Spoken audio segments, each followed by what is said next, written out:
So friends, it's very essential.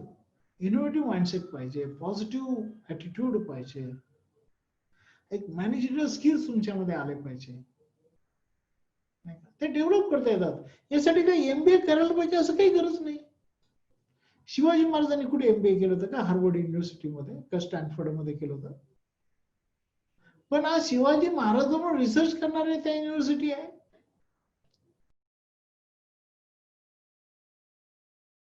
Basically आपण आज भेटत आहोत ते उद्योग संधीचं रूपांतर व्यवसायात कसं करायचं. आता बऱ्याच जणांकडे आयडियाज आहेत की नेमकं काय करायचं हे नक्की आहे, परंतु पुढची दिशा जी आहे ती त्यांना मिळत नाही. पुढचं पाऊल कसं टाकायचं हे त्यांना कळत नाही. त्या लोकांसाठी हा वेबिनार खूप उपयोगाचा राहील. तुकारामांनी सांगितलेलं आहे, असाध्य ते करता साय, असं करता अभ्यास तुका म्हणे. एखादी असाध्य गोष्ट साध्य करायची असेल तर त्यासाठी अभ्यास मात्र करायला पाहिजे, आणि तो जर अभ्यास केला तर अति सहज साध्य होते. फॉर एक्झाम्पल, तुमच्यामध्ये रिस्क टेकिंग ॲबिलिटी आली पाहिजे. व्यवसाय करायचं म्हटलं की तुम्हाला कॅल्क्युलेटेड रिस्क घेता आली पाहिजे. ब्लाइंड रिस्क नाही म्हणत तुम्ही, पण you should be able to take calculated risk. ती रिस्क मोजता आली पाहिजे, आणि ती रिस्क घेण्यासाठी धाडस तुमच्यामध्ये आलं पाहिजे. तुम्ही खूप पॉझिटिव्ह माइंडसेटने याच्यामध्ये उतरलं पाहिजे. हे सगळे माइंडसेट तयार करता येतात मित्रांनो, असं काहीच नाही. जन्मता कोणी काही घेऊन येत नाही. हा, निगेटिव्ह माइंडसेट मात्र आपण जन्मता घेऊन येतो. त्यासाठी काही ट्रेनिंग लागत नाही, कोणी सांगावं लागत नाही. नकारात्मक गोष्टी आपोआप वाढत असतात. शेतामध्ये काँग्रेस कोणी लावत नाही. ते लांडगे, कोंबडे, हे जे काही वेगवेगळे अनावश्यक वनस्पती असतात त्या कोणी लावत नाही, त्या आपोआप येतात. दूध कोणी नासवत नाही, ते आपोआप नासतं. तसंच आपल्यामध्ये वाईट विचार हे आपोआप येतात. परवा आम्ही पद्मश्री क्रांती शाह यांची मुलाखत घेतली, तर त्यांनी खूप सुंदर वाक्य सांगितलं. म्हणजे माझं रोज मी असं बघतो की कालपेक्षा माझं आज काहीतरी वेगळं असलं पाहिजे, आजपेक्षा उद्या वेगळं असलं पाहिजे, मी काहीतरी नवीन रोज केलं पाहिजे. ही मानसिकता आहे मित्रांनो. 77 वय असताना शेवटी आम्हाला थांबवावं लागलं. आज ते 1 तास अगदी सतत बोलत होते. 77. ज्या माणसाने स्वातंत्र्यपूर्वीचा काळ बघितला, मला सांगायचं काय की ही मानसिकता खूप महत्वाची आहे. मी आज काय नवीन केलं, what new thing I did today, याला तो इनोव्हेटिव्ह माइंडसेट पाहिजे. So friends, it's very essential.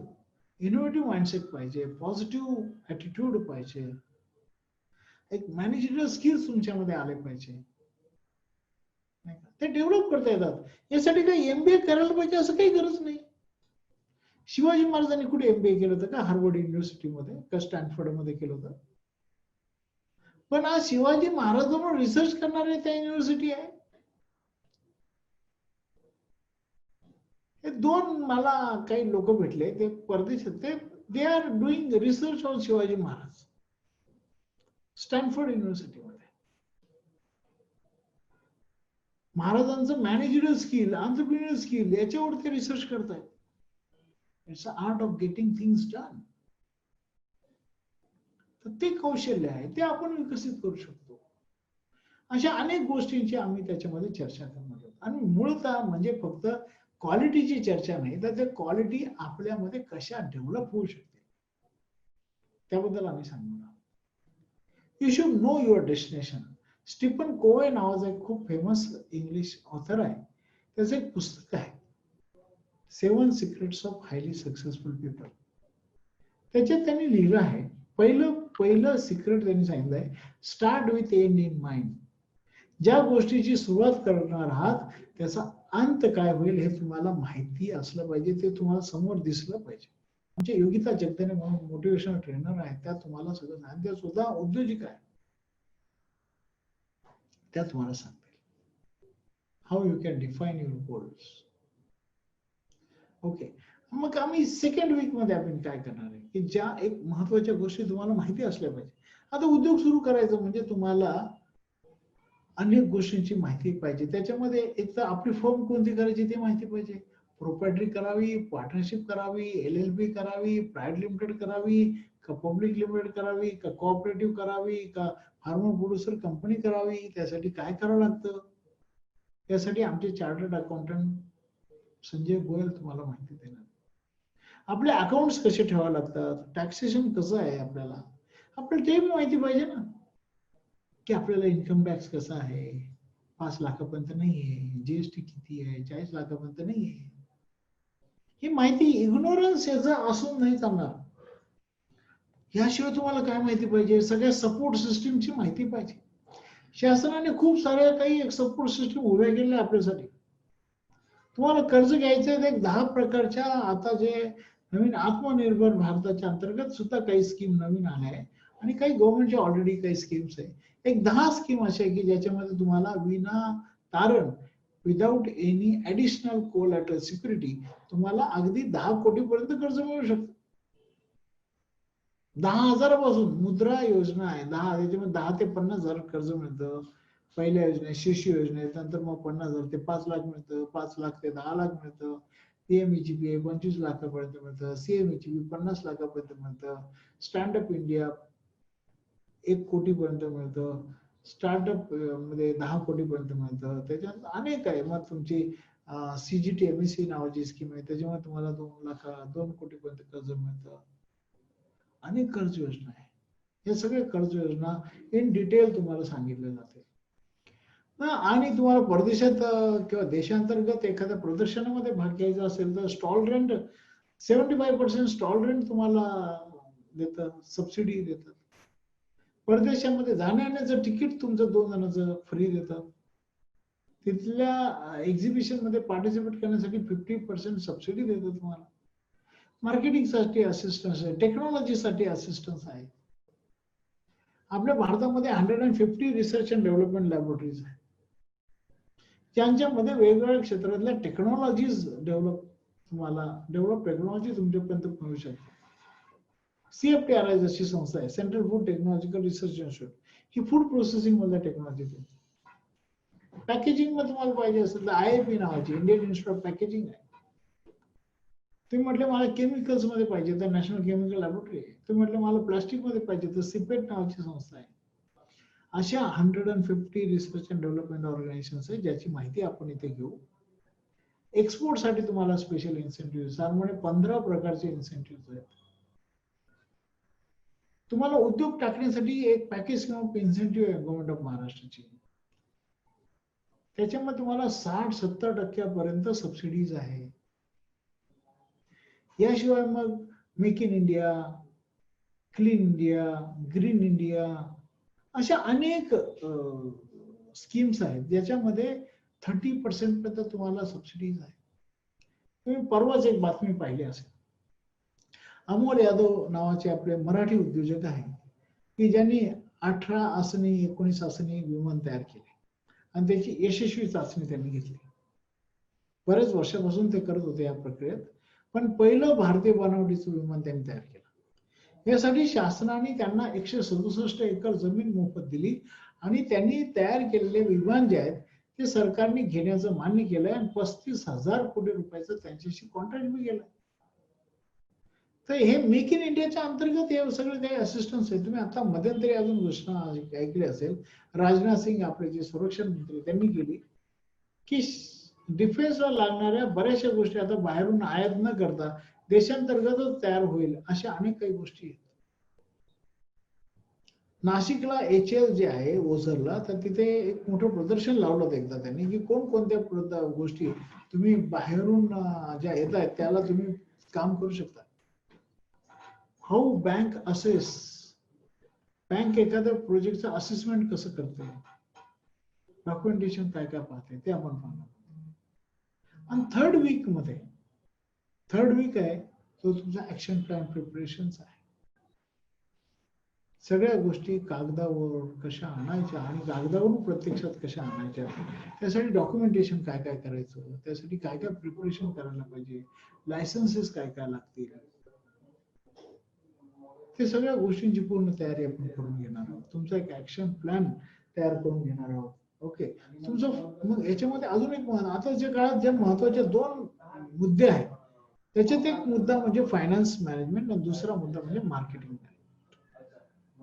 याची सुद्धा काही गोष्टी आपण आता फायनान्शियल मॅनेजमेंट मध्ये लॉंग टर्म आणि short term loan, long term आणि शॉर्ट टर्म म्हणजे वर्किंग कॅपिटलचं मॅनेजमेंट कसं करायचं, लॉंग टर्म लोन, लॉंग टर्मचं फायनान्शियल मॅनेजमेंट कसं करायचं, प्रोजेक्शन कसं करायचं, त्याचं तुम्हाला माहिती देणार.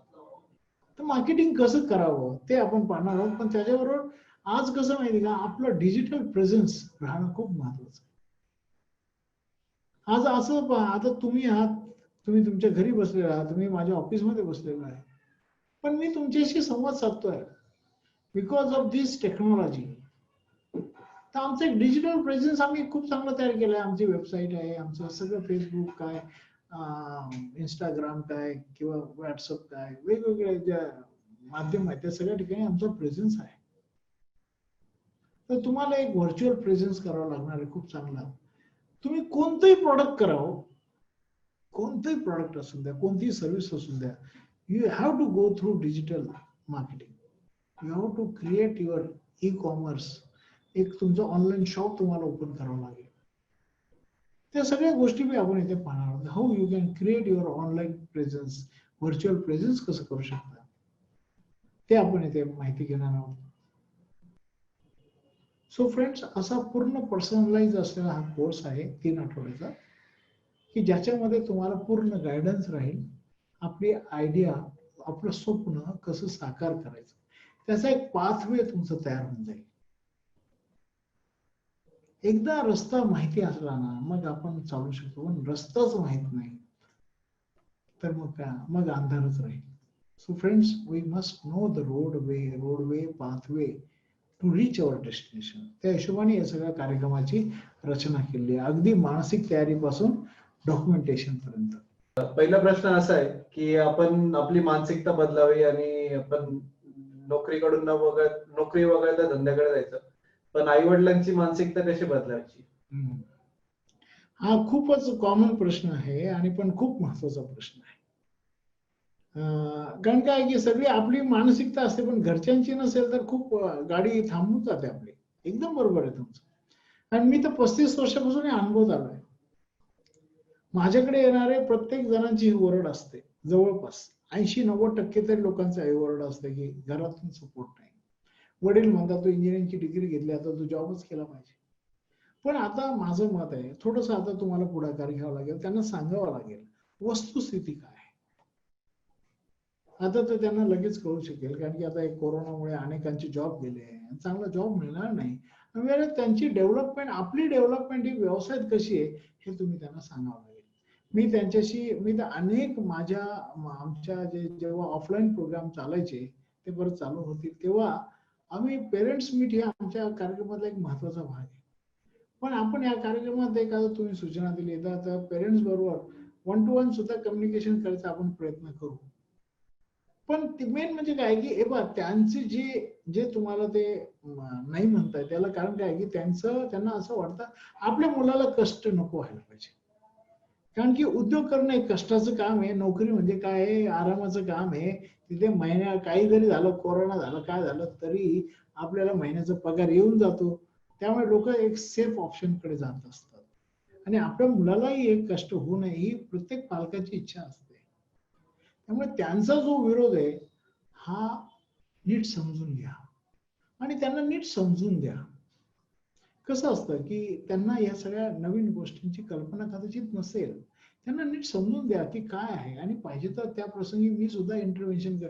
मित्रांनो, तुम्ही तर असं म्हणता विरोध, मी तर अक्षरशः घरच्यांनी मारलेल्याची सुद्धा माझ्याकडे उदाहरण आहे. I can give you an number of examples. पण आता त्यांचीही मानसिकता हळूहळू बदलू राहिली.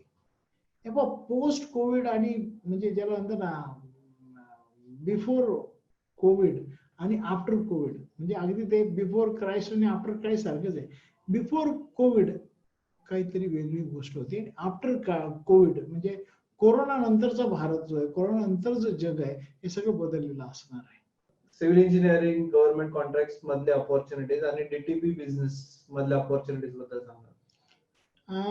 ऍक्च्युली कन्स्ट्रक्शन इंडस्ट्री इथे कधी न संपणारी आहे इंडस्ट्री मित्रांनो. कसं आहे की अन्न, वस्त्र आणि निवारा, this is the very basic need of human being. आणि त्यामुळे याच्यामध्ये आता पहा, आपल्या पंतप्रधानांनी काय डिसाईड केलंय की 2022 पर्यंत सगळ्यांना घरं मिळतील, 2025 पर्यंत सगळा भारत चांगल्या हायवेनी कनेक्टेड झाला असेल, रोज 150 किलोमीटर रस्ता तयार होतोय. खूप चांगल्या डेव्हलपमेंट पोस्ट कोविड नंतर भारतामध्ये होण्याची शक्यता आहे. जसं दुसऱ्या महायुद्धानंतर जपान आणि जर्मनीमध्ये घडलं, तेच इंडियामध्ये घडण्याची खूप जास्त शक्यता आहे. आणि मेन म्हणजे आपले जे आताचे पंतप्रधान आहे, ते खूप त्या हिशोबाने पॉझिटिव्ह माइंडसेट त्यांचा आहे आणि खूप त्या दृष्टिकोनातून तयारी करतायत ते. त्यामुळे मित्रांनो, कन्स्ट्रक्शन इंडस्ट्री ही बूमिंग इंडस्ट्री राहणार आहे. कन्स्ट्रक्शन आणि ऍग्रीकल्चर पुढच्या 10 वर्षात त्याला खूप बूम राहणार आहे. त्यामुळे तुम्ही जरूर त्याच्यामध्येच काम केलं पाहिजे. आमचे कन्स्ट्रक्शन रिलेटेड काही कोर्सेस आहेत, ते तुम्ही घेऊन प्रॅक्टिकल नॉलेज घेऊन तुम्ही काम करा. आमचा आरसीसीचा कोर्स आहे, जो आमचा उद्यापासून सुरू होतोय. एस्टिमेटिंग कॉस्टिंगचा कोर्स आहे, रोड अँड ब्रिजचा कोर्स आहे, टेंडरिंगचा कोर्स आहे. तुम्ही जरूर आमच्या वेबसाईटला व्हिजिट करा, तुम्हाला त्याच्यात माहिती मिळेल. पण it's a very good line. GTP, desktop publishing, आता हे जे आहे ना, हे तंत्र जरा कालबाह्य झालेलं आहे. आता काय की ग्राफिक्स आहेत, तर खूप काही नवीन गोष्टी आलेल्या आता, तर त्या गोष्टी नवीन याच्याप्रमाणे शिकलं गेलं पाहिजे. पण मात्र येस, डिझायनिंग या क्षेत्राला खूप वाव राहणार आहे. नॅशनल बँक हे बिझनेस लोन देत नाही, म्हणजे किती पण चांगला प्रोजेक्ट रिपोर्ट असला तरी देत नाही. तर स्मॉल स्केल इंडस्ट्रीजला हा त्रास आहे, तर हे कसं सॉल्व्ह करायचं, म्हणजे कुठनं लोन घ्यायचं? असं कोण सांगितलं की लोन देत नाही? हे चुकीचं, फक्त ऐकीव माहितीवर बऱ्याच वेळेला असे आपण एक गृहीत धरून घेतो. असं काही नाही. माझ्या किमान 20,000 लोकांना कर्ज मिळालेलं आहे. मी तुम्हाला त्यांची लिस्ट सुद्धा देऊ शकेल. किमान 20,000 माझ्याकडे ज्यांचे रेकॉर्ड्स आहेत. आज एवढ्या योजना आहे, आपल्याला काय आहे, योजनाच नीट माहिती नाही. योजनाचं इम्प्लिमेंटेशन हे खूप नंतरची गोष्ट आहे. ते माहितच नाही लोकांना कशा पद्धतीने अप्रोच केला पाहिजे. बँकांनी कर्ज नाही दिले तर बँक काय फक्त ठेवी गोळा करण्यासाठी का? नाही ना. माझ्या इथे म्हणजे उद्योग वर्धिनीमध्ये नाशिकला आम्ही दर 3 महिने बँकेचे मेळावा घेतो. लेटेस्ट आम्ही फेब्रुवारीमध्ये मेळावा घेतला होता. त्याच्या आधी ऑगस्टमध्ये मेळावा घेतला होता. आणि त्या दिवशी 50 प्रकरणं सँक्शन झालेली आहे. आणि सगळे बिझनेस लोन आहे. माझ्या इथे काही पर्सनल लोन घ्यायला कोण येणार आहे? आम्ही बिझनेस लोनचं सगळं काम करतो. उलट आज बँकांना चांगले प्रकरण पाहिजे, चांगले पार्टिसिपंट्स पाहिजे, चांगले एंटरप्रेन्योर्स पाहिजे. पुढचा प्रश्न याच्याच संदर्भात आहे. तर बेसिकली प्रोजेक्ट रिपोर्ट मध्ये काय काय गोष्टी असल्या पाहिजे? प्रोजेक्ट रिपोर्ट मध्ये काय असतं? Basically it is a projection. आपला बिझनेस पुढच्या 5 वर्षात कसा कसा चालेल, एकंदरीत उत्पन्न किती होईल, त्याच्यातून खर्च किती जाईल आणि त्याच्यातून तुम्हाला नफा किती राहणार, तुम्ही बँकेचे हप्ते कसे फेडणार आहात, तुम्हाला कसं काही रिटर्न्स मिळणार आहे, हे सगळ्यांचं प्रोजेक्शन म्हणजे प्रोजेक्ट रिपोर्ट आहे.